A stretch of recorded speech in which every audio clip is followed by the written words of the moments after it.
नंद के आनंद भयो जय कन्हैया लाल की। जी हाँ, जब भाद्रपद कृष्ण पक्ष की अष्टमी तिथि आती है तो हर भक्त के हृदय में कन्हैया के जन्मोत्सव की उमंग भर जाती है। श्री कृष्ण जन्माष्टमी केवल एक पर्व नहीं बल्कि प्रेम, भक्ति और उत्साह का प्रतीक है। घर घर में झूले सजते हैं, मंदिरों में भजन कीर्तन की गूंज होती है और हर कोई माखन चोर के स्वागत की तैयारी में लीन हो जाता है।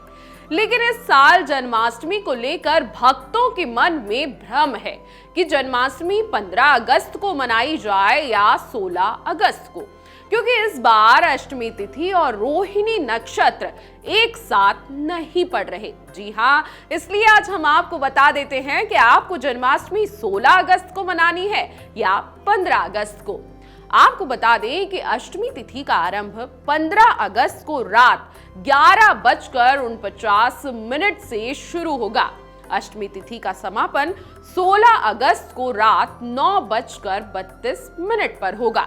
रोहिणी नक्षत्र का आरंभ 17 अगस्त को सुबह 4:38 पर हो रहा है और चंद्रोदय का समय 16 अगस्त को रात 10:46 पर होगा। शास्त्रों के अनुसार जब अष्टमी और रोहिणी नक्षत्र एक साथ न हो तो व्रत और पूजन उदया तिथि यानी सुबह से शुरू होने वाली तिथि में किया जाता है। इस परंपरा के अनुसार इस वर्ष श्री कृष्ण जन्माष्टमी का पर्व 16 अगस्त दिन शनिवार को मनाया जाएगा। तो आप भी उदया तिथि के अनुसार जन्माष्टमी का पर्व 16 अगस्त को ही मनाएं। अब कोई भी पूजा या उत्सव होता है तो उसे विधि विधान से करना बहुत जरूरी होता है। तो चलिए जान लेते हैं जन्माष्टमी की पूजा विधि। श्री कृष्ण जन्माष्टमी की पूजा रात 12 बजे भगवान श्री कृष्ण के जन्म के समय पर की जाती है। भक्त दिन भर उपवास रखकर सात्विक आचरण का पालन करते हुए पूरा दिन गुजारते हैं। तो आपको क्या करना है, ध्यान से सुन लीजिए। सुबह उठकर स्नान करें, स्वच्छ वस्त्र पहनें और उपवास का संकल्प लें। भगवान श्री कृष्ण का ध्यान करें। दिन भर अन्न का सेवन ना करें, केवल फलहार जैसे दूध, दही, माखन, फल, मखाने, सूखे मेवे आप खा सकते हैं। पूजन के लिए एक चौकी पर पीला कपड़ा बिछाकर बाल गोपाल की प्रतिमा या तस्वीर स्थापित करें। उनके लिए झूला सजाएं और फूलों से श्रृंगार करें। श्री कृष्ण को पीले वस्त्र पहनाएं। माखन मिश्रित तुलसी पत्र, दूध, दही, शहद, घी और गंगा जल से पंचामृत बनाकर उनका स्नान करें। जैसे ही घड़ी में 12 बजे भगवान के जन्म का उत्सव मनाएं। शंख घंटी बजाकर आरती करें, भजन कीर्तन गाएं और भगवान को झूला झुलाएं। पूजा के बाद माखन, मिश्री, पंचामृत और फल का प्रसाद सभी में बांटें। परंपरा के अनुसार व्रत का पारण अगले दिन सूर्योदय के बाद किया जाता है।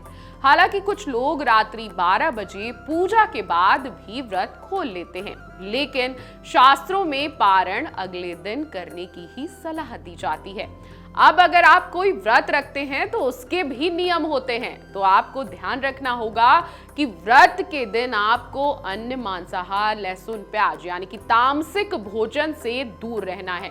दिन भर मन, वाणी और कर्म से सात्विक रहे। क्रोध, विवाद और नकारात्मक सोच ना लाएं, इससे आपको बचना है।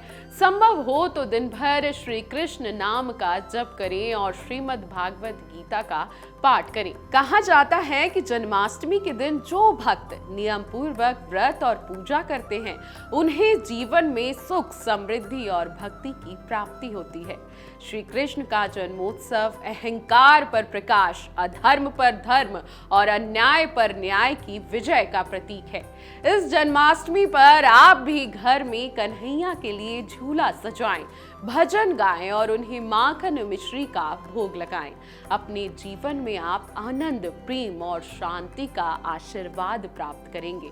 याद रखें, जहां भक्ति है वहां श्री कृष्ण है और जहां श्री कृष्ण है वहां जीवन में कभी अभाव किसी चीज का नहीं हो सकता। जय श्री कृष्ण। अगर आप ये वीडियो YouTube पर देख रहे हैं तो हमारे चैनल को सब्सक्राइब कर बेल आइकन दबाएं और Facebook पर देख रहे हैं तो हमारे पेज को लाइक करें। 8 मिलियन प्लस सब्सक्राइबर, आपके इस भरोसे के लिए बहुत धन्यवाद।